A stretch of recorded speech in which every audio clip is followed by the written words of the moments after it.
Hi there guys, and thank you for joining me. I've came out in my garden today to do a video on something that I was tagged in. A good friend of mine, Jimmy from Lundy's Wild Camping and Bushcraft, tagged me in to do this video on my top 5 tips for wild camping, particularly for beginners. Right, here we go. Tip number 1. I would say just embrace it, enjoy being outdoors, enjoy your natural environment, make the most of being around nature, enjoy things like watching the sunrise, watching the sunset, listen to the birds.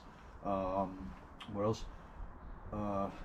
If it's raining, listen to the rain on your tarp or your tent. It really is just nice to be outdoors. Use that time to reflect and clear away the head clutter, because we can all get a bit clogged down at times. So use that time when you're wild camping to sort that out. If you're doing a solo and it's your first time, we all get nervous, but don't overthink it. Don't worry about it too much.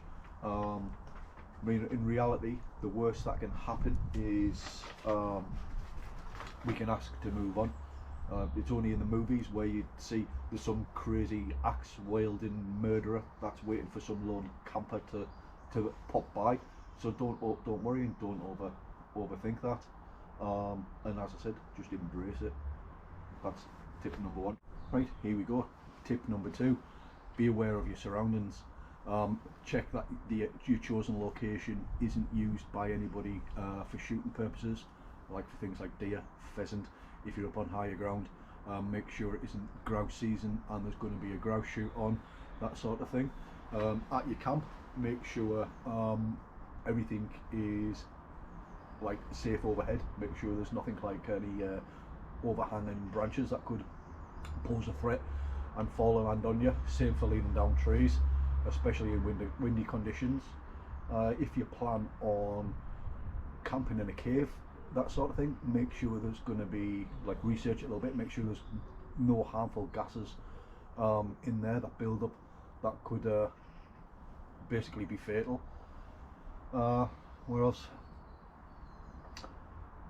If there's an emergency and you need to make your way back to safety, make sure you can navigate that, especially at night. Like things like you don't want to be chancing getting across water sources or anything like that in the dark with your kit if you've sustained an injury or something like that. And leave it as you find it. Clear your mess. If you've got a fire going, make sure you put that out properly, discard the embers, cover it over, and whatever you take with you, take away with you. Don't leave any rubbish. So that's tip number 2. Tip number 3, I would say learn something new, learn new skills. It's way too easy for us all to become complacent and stick to what we know and what we're comfortable with and not venture far from that. So I would say this is probably a good time to adapt our skills. And like I say, if we're up on higher ground, we could maybe look at the stars at night and learn some of the constellations. We can learn new knots and alternative ways to set up our kit.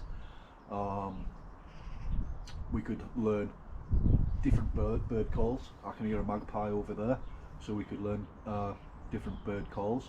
We could learn how to safely and positively identify things like trees and plants and what they can be used for. That's a really good skill to have. We can make maybe tent pegs with our knives and whatever, and tri sticks. So we're adapting our skills using edge tools safely, in a safe manner. So that again, that's another good skill to have. So yeah, that's tip number 3. Right, here we go. Tip number 4: try to leave social media at home. It's way too easy for us to be out camping, enjoying ourselves. I'm guilty of it myself. I've done it in the past. Is to take a photo of something like our setup, tree canopies, a view, chilling in front of the fire with a beer, take your photograph, share it on social media, and then you get drawn into conversations on social media with people commenting on your photograph rather than enjoying the moment and enjoying your time in front of the fire or enjoying the view. Yeah, so for me, I would say tip number 4, try to leave that till you get home and just enjoy that time that you've got outside in the wilderness, because basically we don't get enough of it.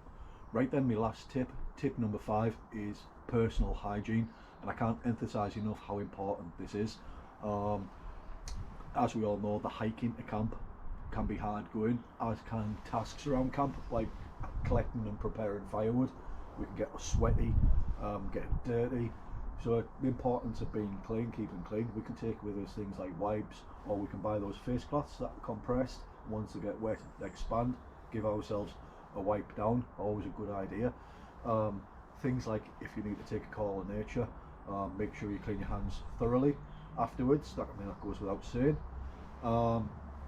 As for things like preparing food, especially meats, make sure we give our hands a good clean before and after. Just last thing we want is, if you're in the middle of nowhere, is coming down with an upset stomach. You've got the risk of dehydrating, plus trying to get back to your car or what have you with all your kit is going to be an absolute nightmare. So yeah, things like that are really, really important. Toothpaste, toothbrush, clean socks, clean pants, take them with us. I know it's like trying to maybe say teaching someone to suck eggs, but I have seen people not do any of this when they've been out camping. So yeah, personal hygiene I think is really important. So that's my last and final tip. Right then guys, that's my 5 tips. I hope you find them useful. Now I'm going to nominate 5 other channels to take part in this, and I'll leave a link to those channels in the description, and I'll leave a link to Jimmy's channel also. And I'd just like to say thanks, Jimmy. I really do appreciate you nominating me for this. Thank you very much, bud. The first channel I'm going to nominate is Mark Y Explorer. If you haven't seen it already, check out his channel. It is really, really good, and Mark's such a nice guy, and I think he can offer some really good sound advice to this. So yeah, my first channel is going to be Mark. Second is going to be Justin, JJ Outdoors. Again, I think he can offer some really fantastic advice to this. So there'll be a link there for Justin's channel. So I hope you can do this as well, Justin. Be much appreciated, mate. The third channel I'm going to nominate is Gareth and Zoe Wild Camps, and the reason I'm going to nominate them is they have a fantastic channel. They're a couple that go out like myself and Claire, and I think a couple's perspective on this will be interesting. Some great sound advice from them. They get all over and they do a lot of different types of camp, so I think that'll be a good thing that they can offer. So yeah, that'll be Gareth and Zoe Wild Camps. And I'm going to nominate Carl from Hazard Outdoors. Check out his channel, it's a cracking channel. Again, nice and chilled, and he's a nice lad. And keep up the great work, Carl. So yeah, I think Carl again can give some great advice on this.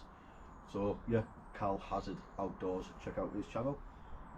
Right, and finally the last channel I'm going to nominate is Tom, a fellow on the fells. Again, there'll be a link in the description of his channel. Check that out. His filming, his editing, the views where he camps is just absolutely magnificent. So check that out. I think Tom can also bring something great to this, some good advice with hill camping and whatnot. So yeah, Tom, I hope you can do this, mate. I'd just like to thank everybody else for watching. Take care, stay safe. If you're new around here, please hit that subscribe button, really would appreciate it. Bye for now.